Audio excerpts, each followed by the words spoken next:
Good afternoon, everyone. This is your captain speaking. We're just about ready for takeoff now, so, Shit, everybody move now. Go, go, go. Inside, everybody inside. To the stairs, quickly. Everyone head to the roof. The helicopter's waiting there. Go, go. No, you're lying. That's what demons do. They lie to cause men of God to doubt. I'm not telling any lies now, Father. I can feel it in your soul that you know what I say is true. There's so much blood everywhere. Where be the rest of them? I can't tell. What is doing this, Mr. Simon? That couldn't have been done by no man, I swears it. I don't know. From the minds of true crime guys comes Sandu Stories, Our brand new channel devoted to our previously Patreon exclusive content, where we'll be bringing you our own version of true crime what-ifs and other audio dramas, one season at a time. Join us wherever you get your podcast. Now, let's get strange. I can feel your fear growing and your faith dwindling. It's an intoxicating feeling.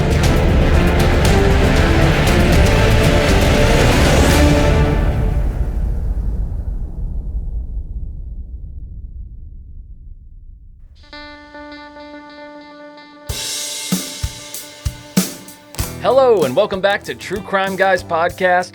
I'm Michael and Andy. Oh God, I didn't see you sitting there. You have not let me live! Sorry, I didn't even notice you were in studio today. You can't keep pretending to ignore me! I will not be ignored! Not even pretending. Kidding. Not even pretending. Not even even. Kidding. Completely tuned you out. Just completely tuned you out.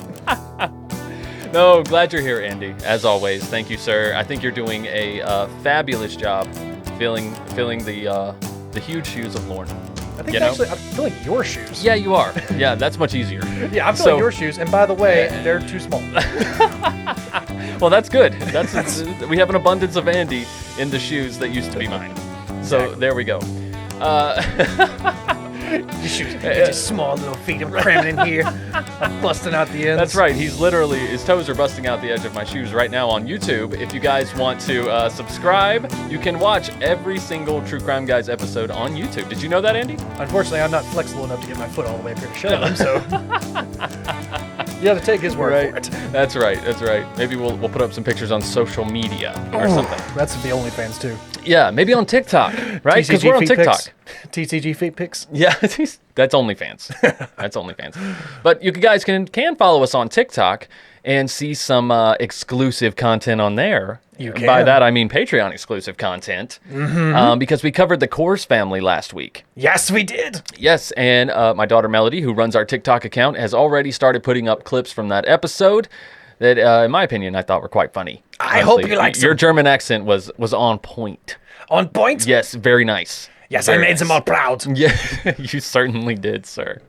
So yes, guys, go give us a follow on TikTok. It's _True Crime Guys _ because somebody took True Crime Guys already and didn't do anything with it because, I don't know, because they're being a douche. I'm surprised we haven't gotten like an email one of these days be like, oh, so I hear you're on TikTok now. Exactly. Probably will.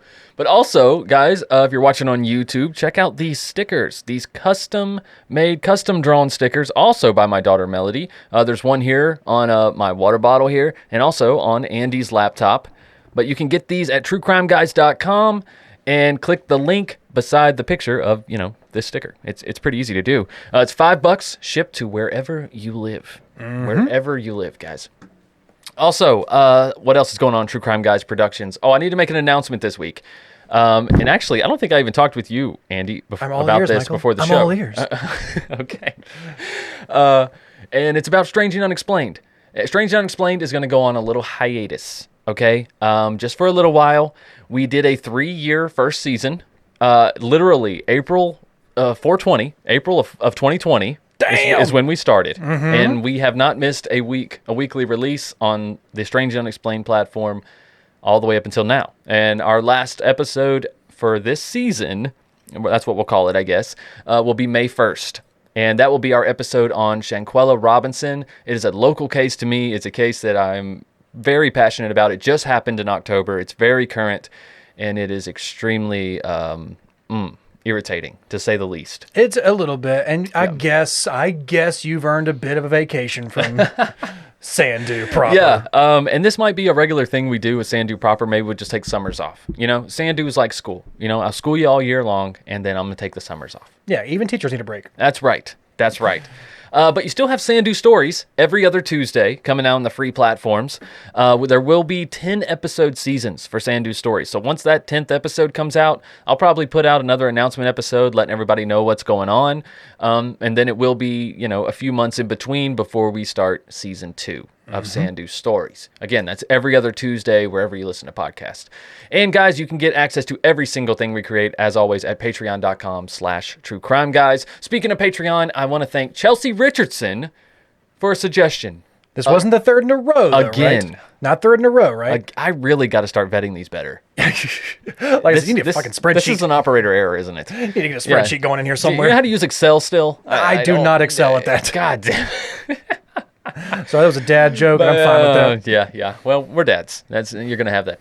But yes, thank you, Chelsea, for yet another suggestion. We are showing extreme favoritism towards Chelsea. And also Kendra, who we did 2 cases back to back that were suggested by Kendra, both Colorado cases. Like I said, did you know that too? I didn't know that. So like I said, as long as they weren't third in a row, as long as we Yeah. get that turkey, then we're not to put them on the payroll. Right. And I think Chelsea is Australian, if I'm not mistaken, and she has given us yet another Australian case. Yeah. You know what? There we go. Thank you. Thank you, then. Thank you very much. But fair warning, guys, that's about all the levity you're going to get from us in regards to this case. This is a very dark case. I want to give you a trigger warning against violence towards children. This case is what I like to call levity challenged. Okay, it's very difficult to find anything to kind of chuckle about in this case, and also I think it would be irresponsible and in bad taste in a lot of scenarios. So we are going to kind of go through this timeline. There will be a lot of discussion, but just be fair warned. This is not the bantering, lighthearted case that we sometimes bring you. This one's dark. Yeah, I have no Extremely lines dark. in the actual script, so it's No, Andy doesn't even get to talk. Actually, he's 100% on levity duty, and we don't need him for this episode. No, you just get to watch my reactions. Just God. If they're on YouTube, Exactly, Another you can reason to just- be on YouTube, so you can see Andy like dancing and doing random shit while I'm trying to talk and concentrate. just gonna try to super emote Yeah, my face. With the You're Willem always Dafoe super face emoting, going. Andy. But guys, just to give you a little summary of this case, the Lin Family Murders occurred in the northwestern suburbs of Sydney, New South Wales, Australia, on July 18th. Sorry, I'm trying to add it, and it's just not going to be good, Michael. Stop doing that. July 18th, 2009. Okay, this one has a conclusion though. It's not unsolved. Someone was convicted of this crime, and many believe without sufficient evidence. And there's a discussion to be had, which we absolutely will. Interestingly enough, I believe it also had the longest trial for a single conviction case, Andy, in Australian history. So far, I believe. Yeah, could at be least wrong. at the time that this case occurred. So, nothing gets me excited like courtroom talk. You know? what I mean? Yeah, like I said, this has been rolling around in my head for Yeah. about 3 weeks now I since mean- I couldn't read a calendar. So Speaking of court, let's get into this, shall we? absolutely, Michael. Let's adjourn this. All right, we'll see you guys on the other side.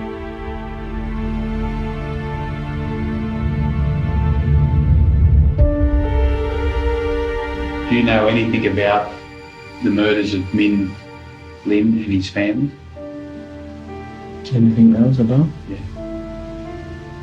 No idea. Have you got any idea who may have been responsible for the murders? I don't know. Have you thought about who may have been responsible? No. Do you have any idea why someone would have done this to Lin and his family? No. No idea.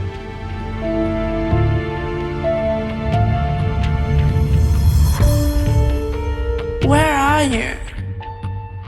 Why did you leave? Now that you have gone,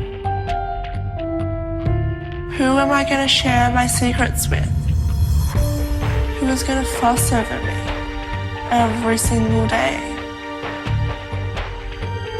I miss you. I miss you so much.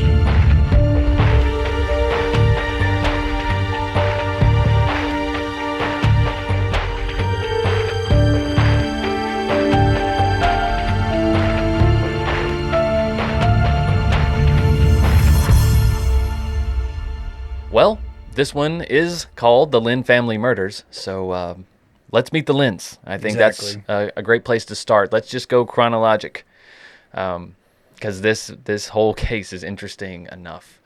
So Min Lin and Yun Lin, she went by Lily, migrated from China to Australia, but separately as students. And they eventually met in Sydney and fell in love. And they, like so many immigrants, hoped to make a better future for their children by doing whatever they had to make their life better here in this new country. And they did pretty well for themselves. Though the Lins worked long hours, they grew their news agency business, which is basically like a newsstand magazine, I guess. Yeah, they type basically business, ran right? like a local paper almost. Yes, basically like a local paper. News agency business in North Epping. And they made quite a success, honestly, with the business raking in nearly $1 million per year, dude. And they also had other commercial properties that worked as like passive income as well. Exactly, yeah. Like they were very smart with their money. And the Lins loved their home in Australia and in turn were well loved by their community. To say the Lins were a tight-knit family would be an extreme understatement. In the Lin household, there was also Lily's sister, Irene, who helped out with her nephews and niece. The eldest of which was 15-year-old Brenda, followed by 12-year-old Henry and 9-year-old Terry. That's good spacing. That's good spacing for kids. You know what I'm saying? Like, I feel like if 3 years apart, your kids are going to be close. Yeah, I feel like you timed that really well. It's like we got 3 years. We got 3 years to get this first kid on track. And by that time, we got to get the second one out. Right. We got exactly. a 3-year gap. We got to get that third one out. Right. And it's not like they're not too close to where they're going to be like rivals in literally everything they do, but they're not so far that they can't relate. Yeah, my brother and I are 5 years apart, so we had like that. We had a little bit of time when we were young children. Yeah. Then it's like teenagers, you hit that You separation. start drifting pretty quick. Like 'cause it's 15 like- and 10. Yeah, because then that's like real separation of ages, and then it's like that. Then once you become adults again, like then you'll be like, oh yeah, now we both pay taxes, so let's talk. Yeah, exactly. Well, Brenda and her brothers, Henry and Terry, they were super close. They did all kinds of things together. They would read the same books. They would discuss them. They would have family game nights. And the family had a lot in common, really. And they shared and supported each other's interests.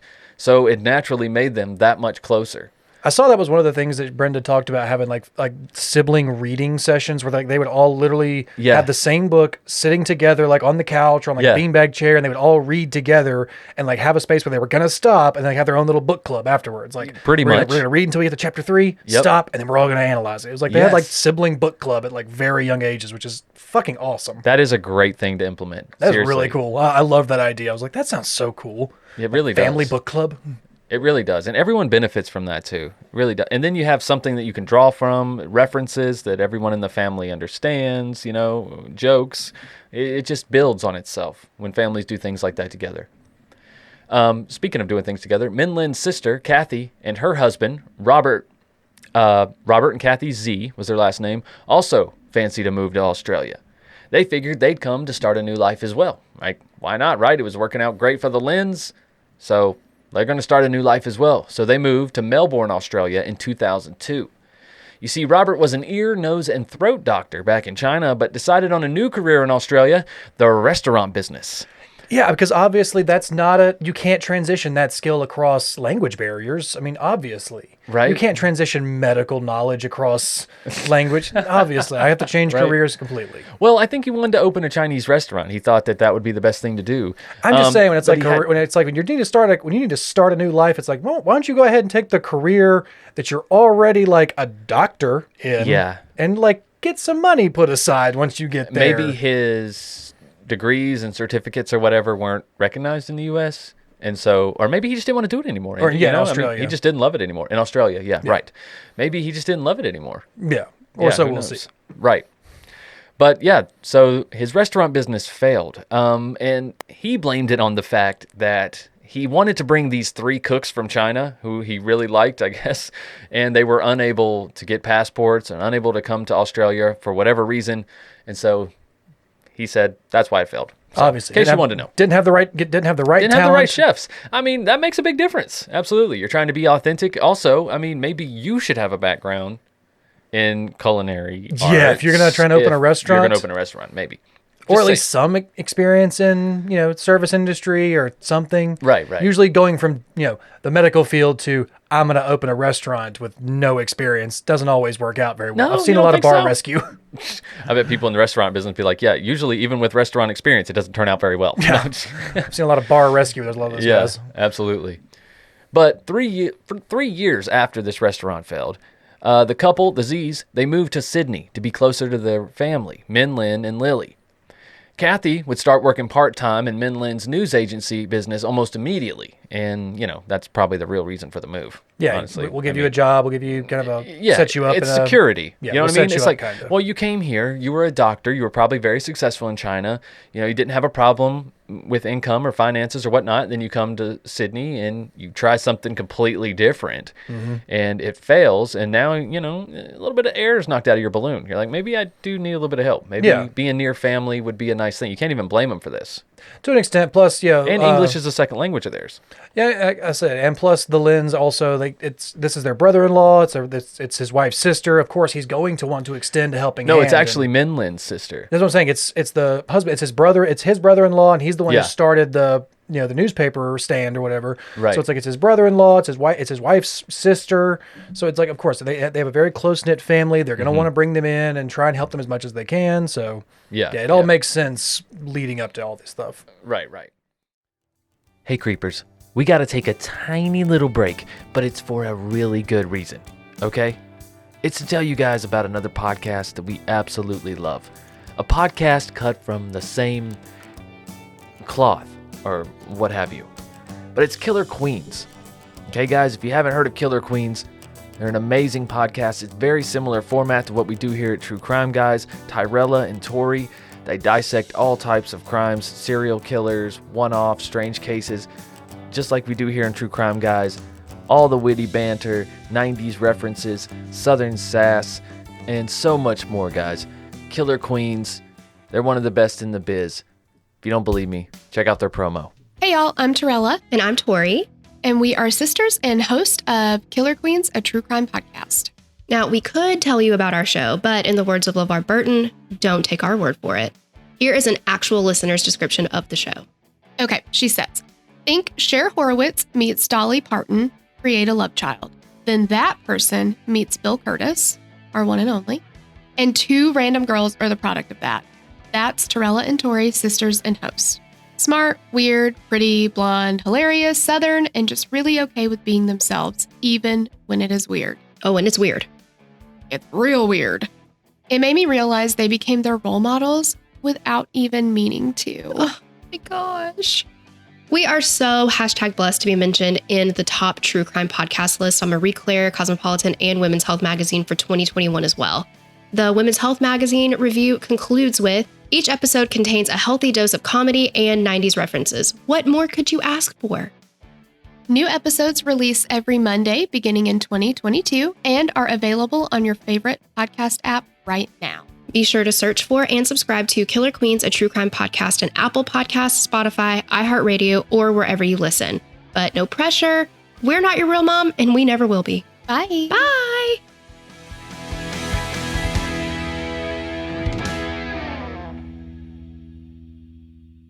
But now the Z's lived within walking distance of the Lin's house, and everything seemed to be going just peachy. Well, until the morning of July 18th, 2009. It was one of the busiest days for Min Lin's news agency, and the place was closed without any notice or explanation, which was rather unusual for a daily operated news agency. Min Lin's customers were close to him, describing him as a daily fixture in their routine. And even though English was not Min Lin's first language, he was friendly with his customers, and it was one of these close customers that knew something was seriously wrong. So they called Min Lin's sister, Kathy, who now works at the newsstand with him, as we mentioned, to get the scoop on what's going on. Now, she too found it odd that her brother was missing work.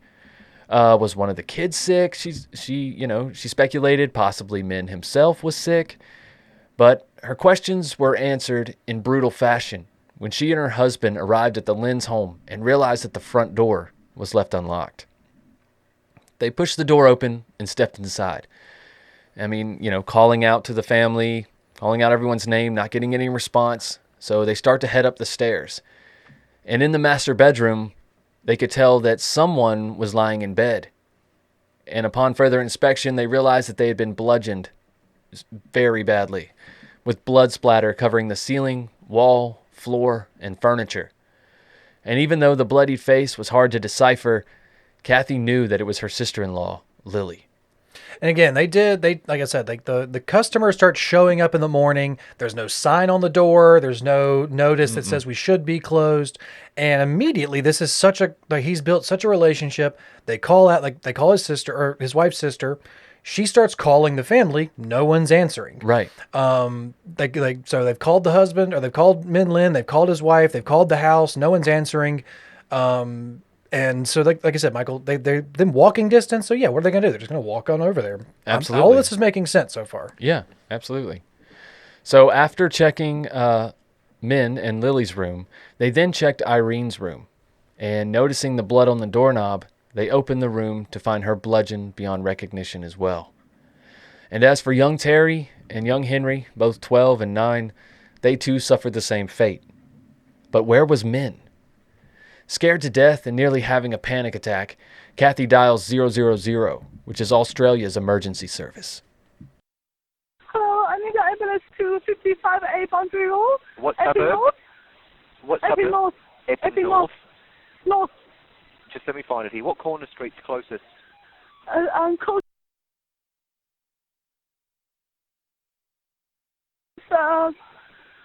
Back Street. Close to? Epping North Oval Park. So it's 55A Boundary Road, Epping North, and it's a house? Yeah. What's the problem? Yeah, the house. What's wrong? Yeah. What's wrong? What's wrong? I'm not sure someone. I think I'm not sure. You need to tell me why you need an ambulance. What's wrong? Yeah, I think someone died. I'm not sure. Why do you think someone's dying? I don't know. You need to tell me something. You're asking for an ambulance, but why? Yeah, I also need a place. Yeah, why? What's wrong? Because I think someone would die. Yeah, you need to say why. What have you seen or heard that makes you think someone is going to die?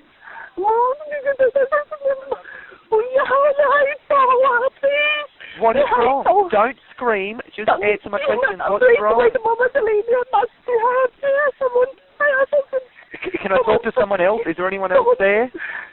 No, Who's in the background talking? Leave me. I'm sorry. I've seen someone. I've got police on the way, but you need to tell me what's wrong. Yeah, I need it because someone to be killed. Is someone bleeding? Is someone unconscious? I think so they die. Why?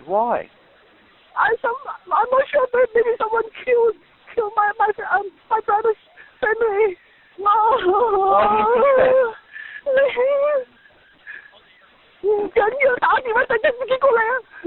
Put that other person on the phone for me.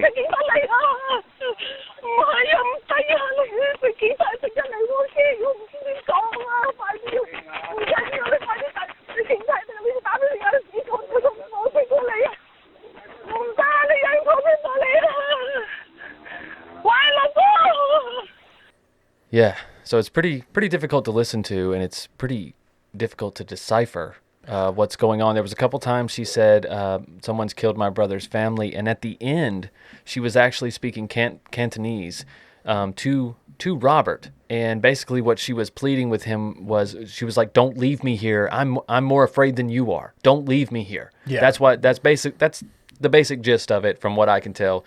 And it's been translated by multiple people at this point, but yeah, the audio quality it's not perfect audio quality, but you also have to remember this is not her first language. She is having a devastatingly traumatic experience of seeing that. She is in shock and trying to translate all of this in her head first. Exactly. To explain to the like the 911 worker. Like that's it's hard to do that. So it's harder than it sounds. Yeah, it's not an easy thing to translate all that in your head first. Right. And then yell it out. And if you're wondering why Robert was leaving her there in the first place, is that he was convinced that he needed to go get Min Lin's parents, which is also his wife's parents. So his in-laws, pretty much. He wanted to go and pick them up and bring them here. I guess to see what had happened. That was his excuse. He wanted to get out of the house, though. That's for sure. But he was going to leave his wife, Kathy, there on the phone waiting for authorities. And she was basically telling him, no, you're not. No, the fuck why you're would not. Why are you leaving? You are not leaving. So the first immediate suspect was Min Lin. Because like I said, he has not been spotted. He was the only one missing. And the theory was that maybe he had beaten his family to death and fled. But it was Kathy who pointed out the possibility that Min Lin might be under a doona, which is Australian for quilt. In case you didn't know that, Andy. I did not know that either. I was like, a doona? What is a doona? But yes, it's just a quilt. And he was under that doona. He had been beaten so badly that he was unrecognizable, just like everyone else in his family. The only surviving member of the Lin family was Brenda, the 15-year-old daughter who was away from school, or was away for a school activity, a field trip of some sort where she would stay over. And she actually found out about this massacre through friends on Facebook. Mm-hmm. She was saying she was getting a bunch of people texting her like, this is your house? I'm seeing it on Facebook. Yeah, they were saying like, are you okay? Are you there? You know, all kinds of things. She was flooded with messages from her friends. And in the beginning, she thought it was like a sick, cruel joke or something that they were playing on her. Man, she got terrible friends if that's really what they... Yeah, but you want to think that, though. You're rationalizing that, right? You're rationalizing that. But when she was put on the next airplane home, though, and arrived to see her Aunt Kathy in tears, the reality of what had just happened fully sunk in. Now, early on in the investigation, right off the bat, some obvious things stood out about the crime scene. Okay, number one, this wasn't a robbery. Nothing was missing from the Lin home. Nothing. Mm-hmm. And secondly, the violence was extensive. And as the autopsy will confirm, entirely unnecessary to end a life. It was just above and beyond. Mm-hmm. Now, the media, this seems so silly to me, but this was the first thing that came out about this case. Imagine, I mean, they are the media, right? They are the media. We're guilty as well. But the media brought up the possibility of a murder-suicide. But it was quickly ruled out when the autopsy determined that none of the wounds were self-inflicted.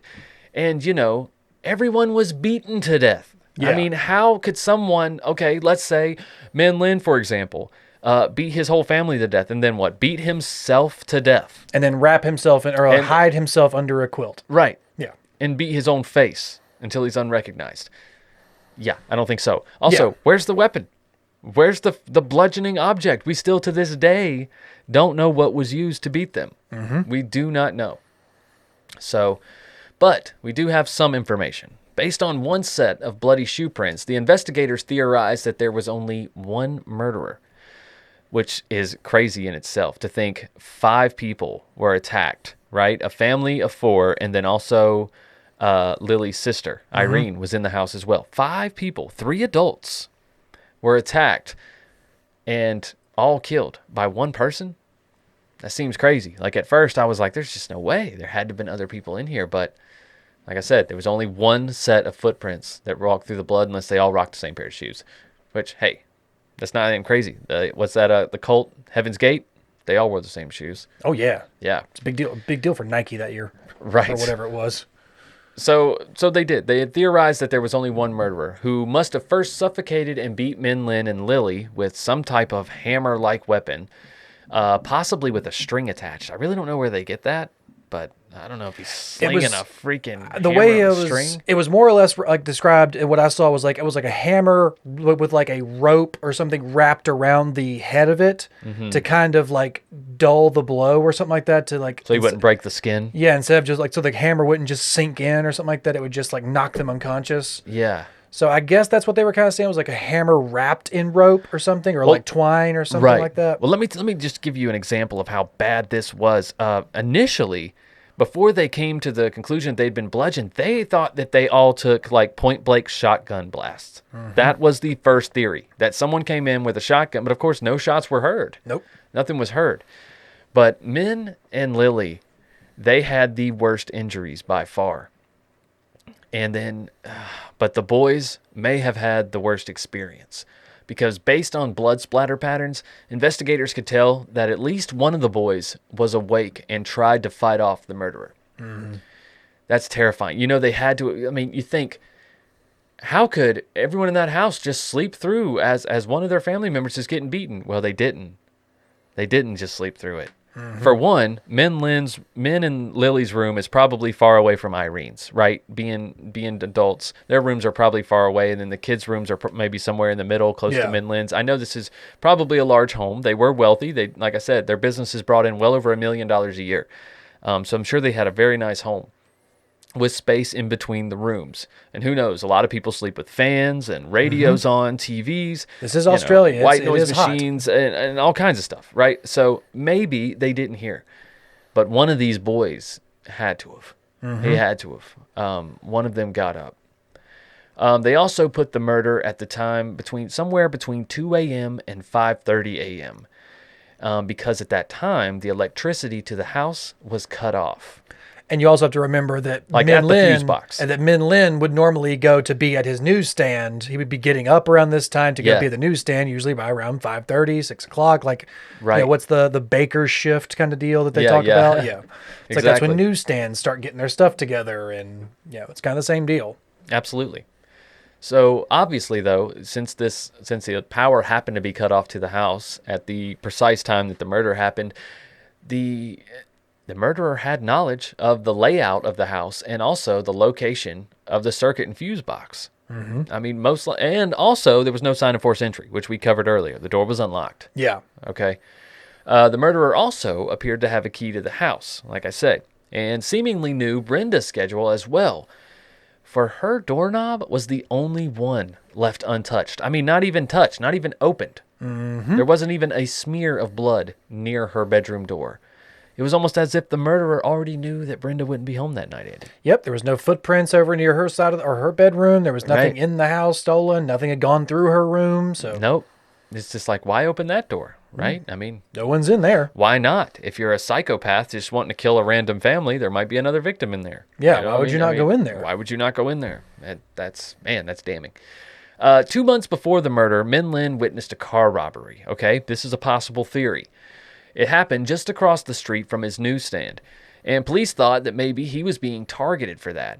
But after considering all the info the killer had to have on the family, they knew it had to be someone close to him. Yeah, somebody at least they knew, or somebody who would have at least enough repertoire with the family to be let inside. Exactly.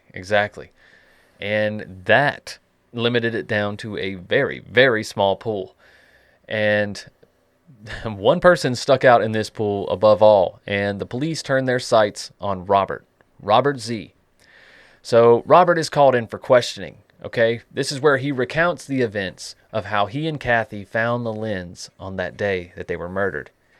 He chooses to speak in his native language of Cantonese instead of English because he feels more comfortable and doesn't want to say something... Doesn't want to mistranslate. Doesn't want to mistranslate. Yeah. Exactly. But he does have a translator, and we have that audio file for you. Go ahead, Andy. Red everywhere. 我首先睇到係阿嫂應該係。I think I saw my sister-in-law first. 我睇到之後，我即刻就攬住 Cassie， 我老婆冇睇。Once I saw her, I hold Kathy and I said, Kathy, don't look at it. 但係我相信 Cassie 都睇到啦。But I believe Kathy had already seen. 然後喺床嘅靠呢一邊咧。應該係一團，我認為係佢歌嚟嘅。And I saw that the bedside, which is close to the door, I saw this side.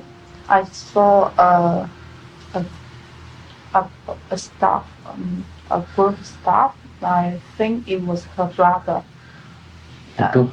亦都係 Like a pile. Yeah, a pile. 因為我一路都覺得佢阿哥應該喺度，我睇到佢嘅車，跟住又睇到佢鎖匙。I always think that her brother was in as well because I saw her car. I saw his van. And Kathy saw his watch. 但係我仲係覺得好紅、好亂嘅感覺。But I just feel it was so red and messy everywhere. 然後係我哋就行出嚟，係我向呢邊行，我行先，跟住出咗嚟。And so we went out from the room. I went out with Kathy. 然後我哋就跑去另外嗰啲房間度。We ran to the other room. 睇到樓梯過嚟，以前我地圖上 Terry 嗰個房係關住嘅。I saw the Terry's room I indicated before used to be Terry's room. The door was closed. I'm curious if you thought of that one. What's her name? Irene? Yeah. 係關住嘅。The door is closed. 應該係幾時推開嘅？Kathy pushed open the door. 我哋見到 Irene 喺床上面。We saw Irene on the bed.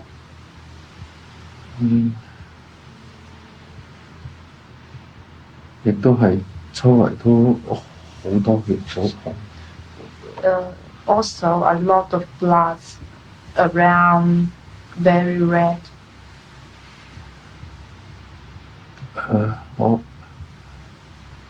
我行去想 touch 佢，因為我想知道佢係咪仲活住。I tried to touch her. I went closer. I tried to touch her because I want to know whether she was still alive. 因為我覺得佢當時我睇到佢唔係完全平攤喺床上。Because when I saw her, she was not just lie down on the bed flatly. 所以我想試一試。So I want to try. 不過 Kathy 拉住我。But Kathy hold me back. 所以我好可能係冇掂到佢。So I think I did not actually touch her. 然後我哋又出返嚟。Then we came out again. 再去到最後嗰個房間。We reached the last bedroom.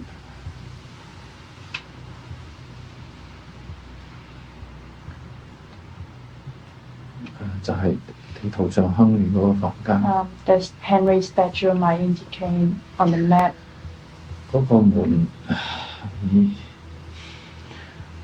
好似未完全關晒。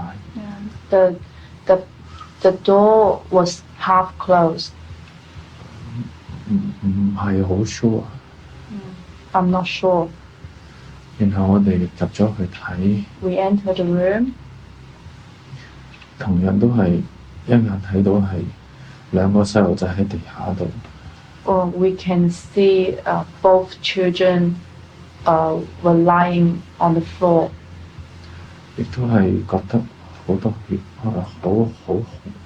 Also feel very red and blood all around.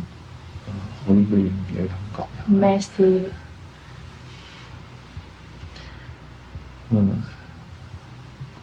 然後我又係好想去摸下佢哋，睇下佢哋係咪仲活住，因為兩個細路仔。I wanna touch them because they are just little kids. I really want to know whether they are still alive or not. 我記得我係伸右手去嘗試去掂佢哋。I remember I tried to reach them by my right hand. 我真係唔好記得。But I can't remember. 然後應該係嘅拉住我走，我哋要走啦。Kathy held me back and she 一路叫好驚咁一路大聲叫。She kept yelling, "Let's go, let's go!" She was so frightening. 當然我都好 I was afraid as well. So yeah, during the entire interrogation, Robert is pretty much like that. He's pretty chill. Like you heard, until he starts talking about the boys, and he does kind of start to tear up there a little bit, you know, and he talks about how he wanted to reach out and touch them, but he knew he couldn't because he wanted to see if they were still alive.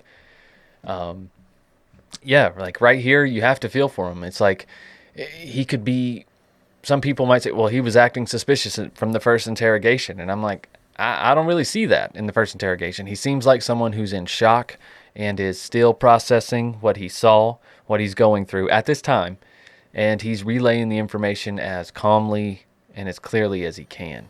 Yeah, when you watch the video of it, though, you can see, he, like Michael said, he does not show much outward emotion. His hands are kind of in his lap most of the time. His head's pretty much down. He's just, it's very much like he is just reliving it in his head. Like he's not, being animate. He's not explaining or trying to do it. He's just very somber the whole time. So right.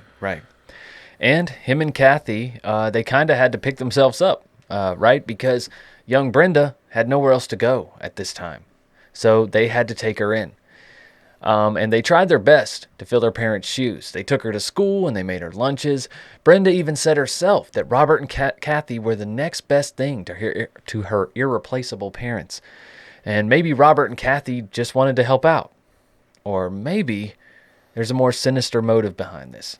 Mm-hmm. You see, Brenda was the sole survivor of her family, so she was passed down everything, including her family's estate and fortune. But she was just 15 years old, right? So a power of attorney was given to her legal guardian, who happens to be Robert Z. Mm-hmm. And with that, Robert went to work and evicted Brenda's grandparents, who lived in a house that was originally purchased by Min Lin. And Min Lin's news agency was also taken over by Robert and Kathy. Now you may wonder, why did he evict the grandparents, right? Because those grandparents are also his in-laws. That's his wife's parents as well. And some people speculate that he did this in order to limit Brenda's options on places to live, because he wanted Brenda to live with them. Mm-hmm. And more on that soon. And he did take over the newspaper agency. He did take over that pretty quickly. Like that was back up and running within a matter of days. Like, right. That was. And to be fair, though, when he did open it and everything was operating, it was almost like the whole place was almost like in memorial of the Lins. Mm-hmm. Honestly, like everything you seen Min Lin's face everywhere, their lives were being celebrated through the news agency at this point when Robert and Kathy took over. But still, even with all these, with him looking innocent, acting the part or whatever he was doing at this time, Robert and, possibly even Kathy, one of the craziest things is he's still a suspect. Not only is he a suspect, he is the number one suspect at this time.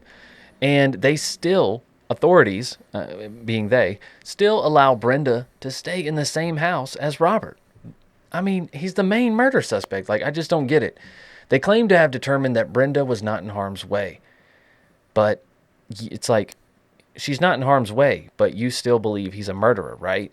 It seems like it to me, because he's your only suspect. He seems like he's the only one who has actually gained anything from this. There was, like I said, there was no murder. Like you said, there was nothing stolen. There was no obvious motive behind all this, and he's the only one who seems like he has like financially gained anything. He gained a lot. Yeah, I mean, you got to statusly or he just came off a failing restaurant business, and probably with his wife Kathy working for the newsstand or the news agency, she was supporting them probably at this time. And so he gained everything. Yeah, pretty much. I mean, he gained everything. But even more credence to the fact that the authorities still thought that he could possibly be a murderer is because at this time they decide to place hidden cameras all over Robert's home, and they get some interesting footage, to say the least. This kind of stuff I'm always interested. I couldn't find exactly how they got these cameras in there, but I'm always interested at that, right? Yeah, because it does seem like a bit like, don't you need like a warrant to do this? And it's like if you really think he is a dangerous murderer, right? But you're gonna let the surviving member of the family live with him. It's like it's some weird logic I guess they put themselves through, but yeah, it's a weird little loophole I guess they found. Absolutely. But either way, they got some cameras in his house, okay? And on May 7th, 2010, Robert was recorded on one of these cameras cutting and flushing a shoebox down the toilet. And Kathy, his wife, is sitting right next to him watching. Neither one of them are talking. And just the action of cutting a shoebox piece by piece and flushing it down the toilet was odd enough, right? I mean, this is so, like, you don't own a lighter? Those are made of cardboard, right? Like, this isn't like some special, like, case. Like, that's it's cardboard, like, right? Light it on fire, dude. Yeah, just put it in the oven. I don't know what to do. What are we doing right now? Now, but, you know, his method was a little whack, but his reasoning was not. Because the shoebox happened to match the shoe prints left in the Lin's home. And the Z's, Kathy and Robert, knew about these shoe prints that were left because one of the detectives had actually questioned Kathy about Robert's shoes and what kind of shoes he wore. What size foot did her husband have? Like, what's his shoe and also size? What style did he own? Asics. Which he did, because they were not common shoes, okay? The shoe prints matched the discontinued model Asics Gel Elevation 2. Remember those, Andy? No. No, I do. Not a big sneakerhead over here. No. But Robert was also photographed wearing these Asics Gel Elevation 2s on several occasions.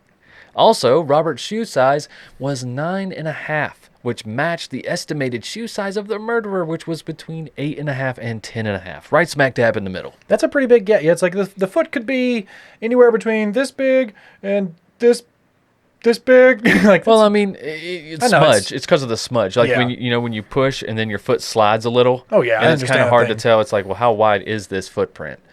But yeah, it's one of those kind of like, it's one of those things about the evidence thing. It's like kind of circumstantial. It's like, well, it's between the range of numbers. Again, it's all circumstantial, really, when you really think about it. But this was enough to get them a search warrant for Robert's home. And investigators began their search with the garage, which he had said he was cleaning on the morning of the murder, even though Robert was known to sleep in.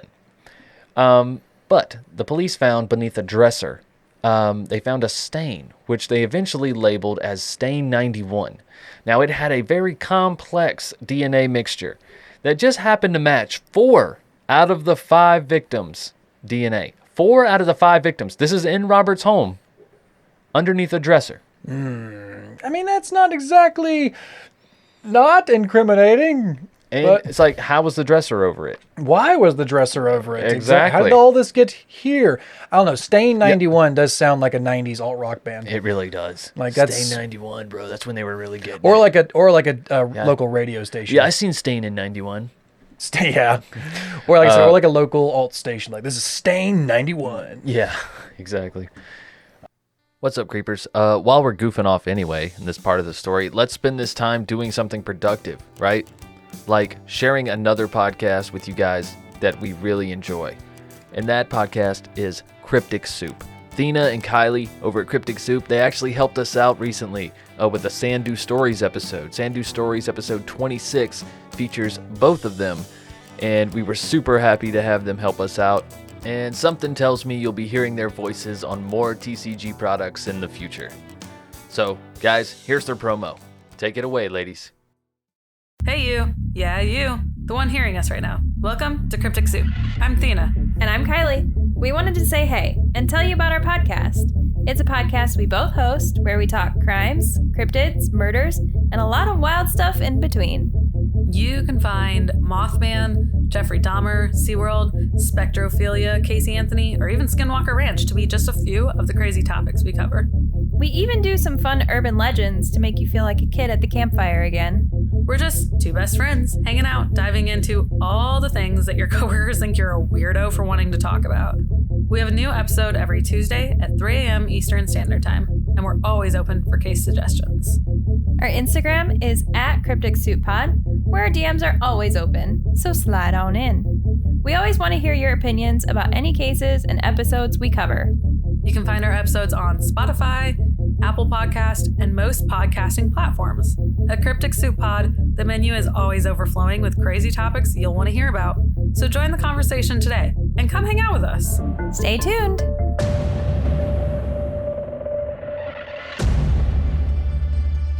But this stain 91 also matched another stain, which happened to be on one of the victims' mattresses. So, yeah, pretty damning.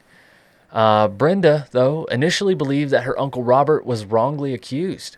And other people in Brenda's life, they weren't so sure. Brenda's principal, for one, who apparently is an amazing principal. She was featured in one of the documentaries that we watched.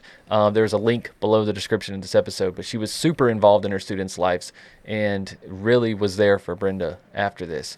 Yeah, they actually apparently have like a good education system down there. It's weird. Yeah, I know, right?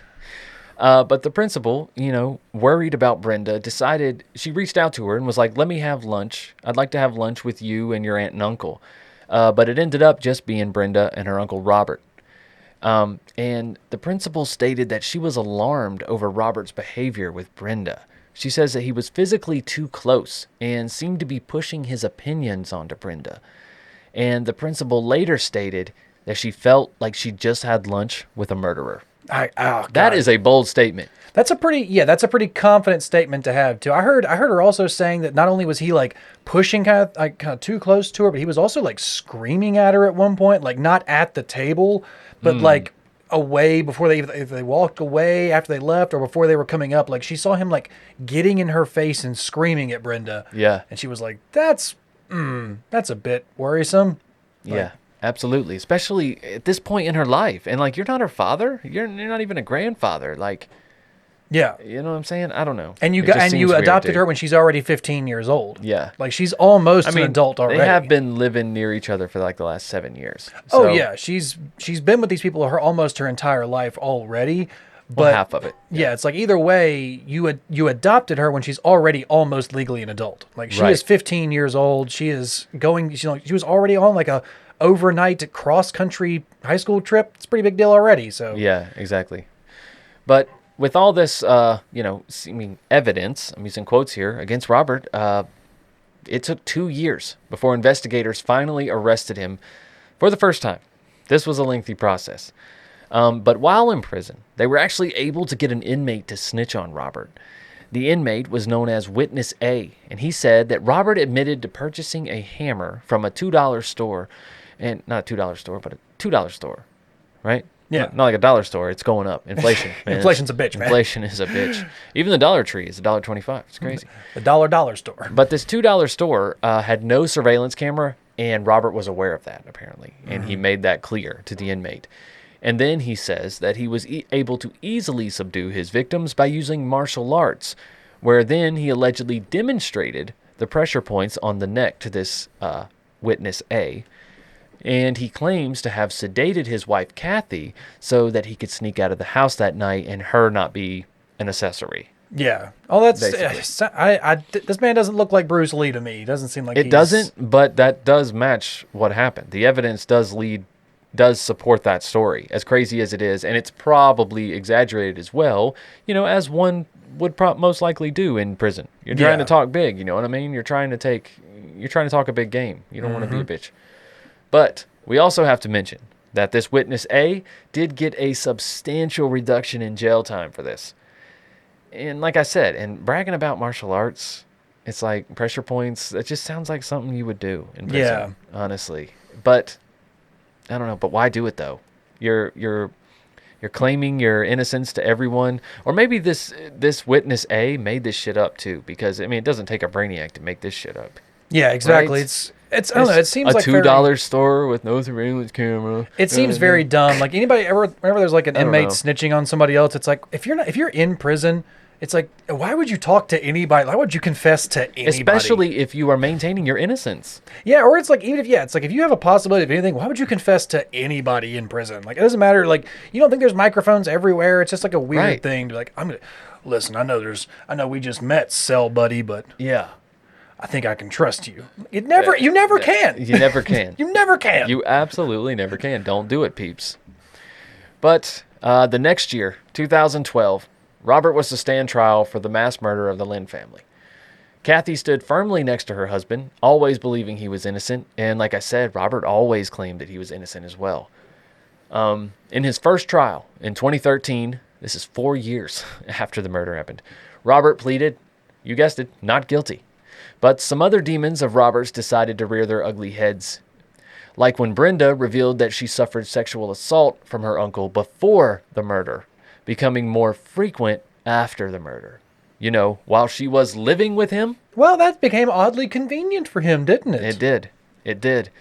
And because of this new information, the trial was declared a mistrial. I don't know if maybe they brought up stuff that the defense wasn't prepared for, or what. You know I think it becomes no long. It now adds another form of trial to it. It's now you're charging him for two different things. You're adding a sexual assault charge and a murder charge, but for two different people. So it's they had to kind of mistrial it and then bring them all together to do another one. Right.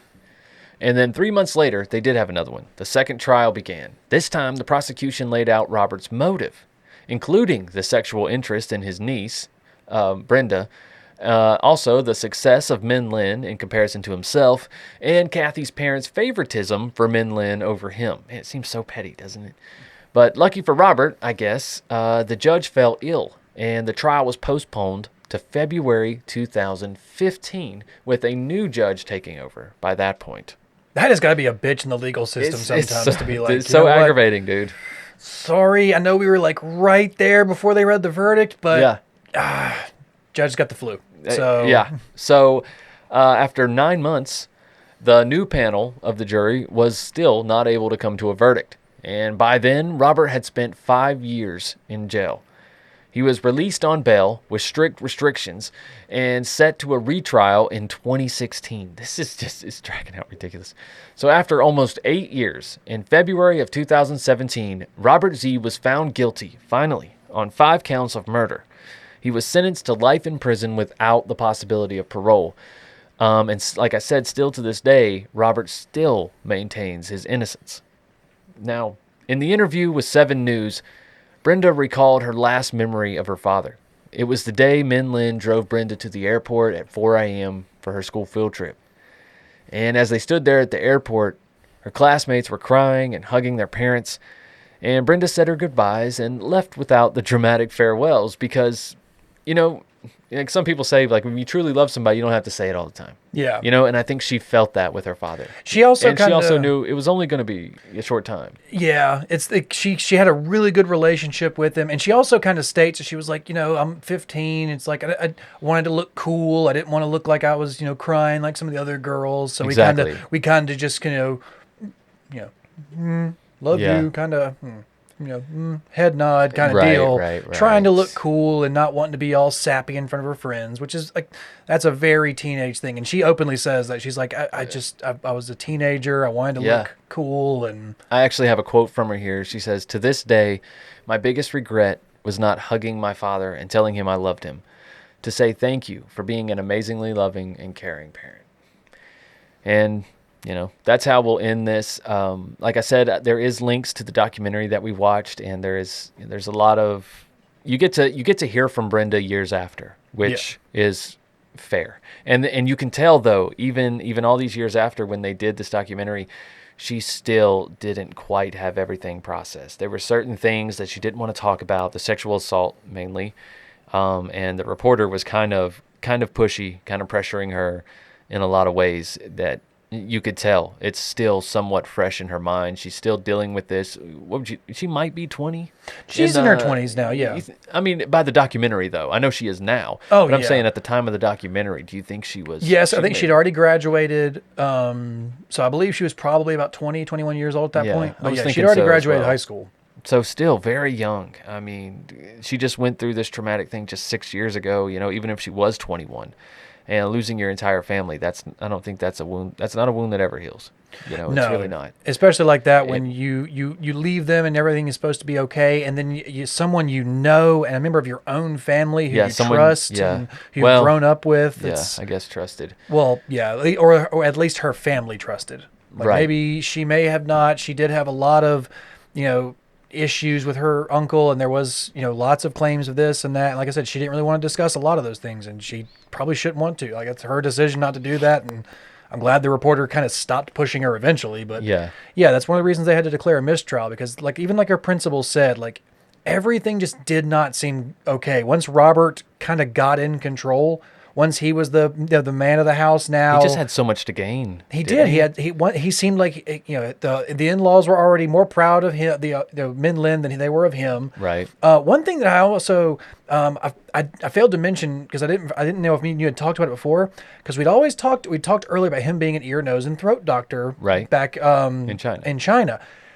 That was one thing they also kind of dug up during the investigation. I don't know if you remember them talking about this, but when they kind of looked into his Chinese past, they could not find any actual record of him being a doctor in China. There was no record of him being an ear, nose, and throat doctor, of him going to medical school. Awkward. So it was kind of this whole thing so you came over here, but you're a doctor, but you're going to open a restaurant?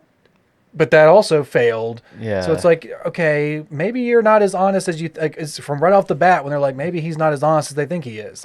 Yeah. But yeah, well, he probably thought, going to Australia and making food that's from my country for them, how easy could that be? It's they're not going to know any better. It's my native cuisine. How hard could it be? Well, yeah, but you're not the first immigrant to do that. Nope. Scott, hate to tell you that, but you're not even the first one on this block to do that. Let me. No, absolutely not. So what do you think, man? Do you think they got the right guy? I genuinely do. If you okay, I was going to say, and if you don't, then please show me another suspect. I genuinely, I don't think there's any other suspect in this, because I don't think there is either. Even afterwards, because of Brenda having her interview and her kind of remembering all these things and going to a lawyer, and the lawyer having to explain all these kind of different ins and outs to her, and being are you sure that you're okay? And her having to be, I don't think I am. I don't think my uncle's actually who we think he is. Right. So I don't know. For her to still push that, I believe he did it. The fact that the police were so confident to put cameras in the house and show him cutting up a weird that is shocking. That shoe box that matches those shoes, because I think could they even get the shoes back? They only found the shoe box. I think they only found of course he got rid of the shoes the night but because they also he had already been photographed wearing those exact shoes. Yeah, they already been photographed wearing them, so that they didn't find the shoes at the house. They didn't find any weapon, because I think the inmate said he drove out and tossed it somewhere, or got rid of it after the night. The snitch said he drove out and tossed the thing before he ever coming back to Of course he did. That's something generic you would make up. But it's okay, then where's the weapon? That's a question, but he's the only one that has everything to gain and has all the right motives and can get into the house with a key undetected. And it's even the way when you see him interviewed, when you see the way his wife kind of talks about it after the fact, she has a weird look about her that just seems almost like she's being controlled or forced to say something, or she doesn't really believe what she's saying. She's not even looking at the cameras when she's saying these things. Denial. Yeah, they're asking her. It's well, what do you think about your husband's conviction? What's your plan? She won't even look at the camera. She's we're gonna fight it. And then she's what are you gonna tell him? She's I will tell him that I love him. And it's she's beside him in the video when he's cutting up the box. It's what a bizarre thing.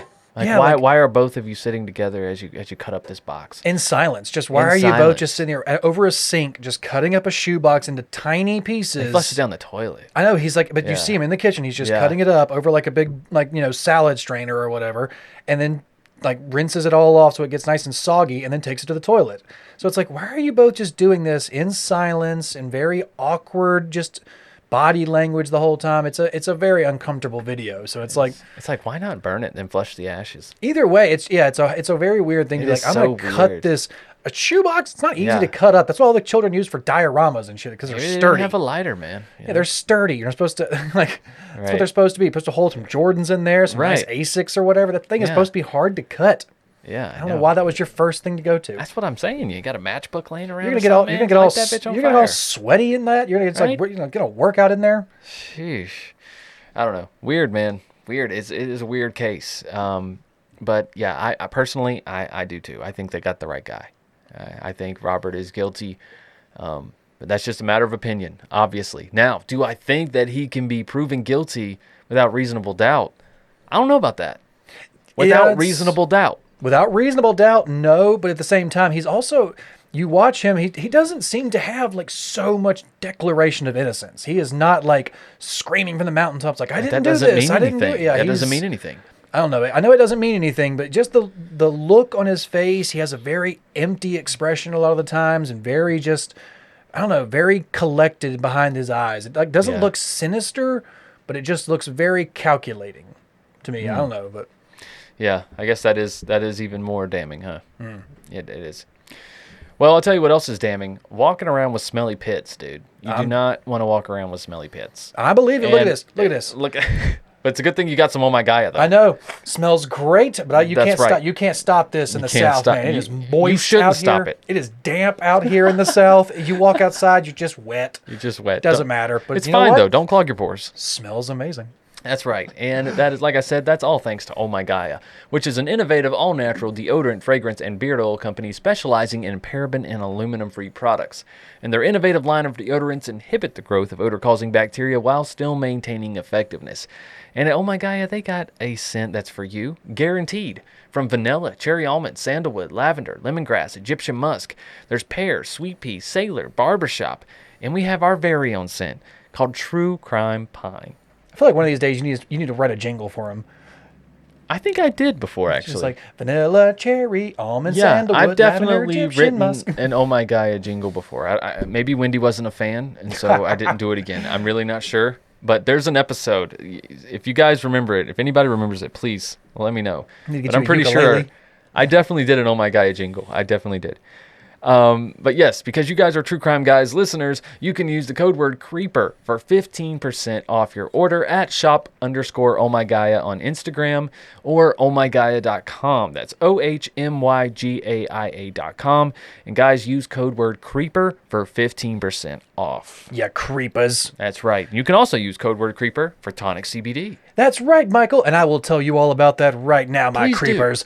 Because at Tonic CBD, it is true that not all CBD products are created equal, from how the hemp is grown and processed to how it's formulated and how it's delivered into your sweet bodies.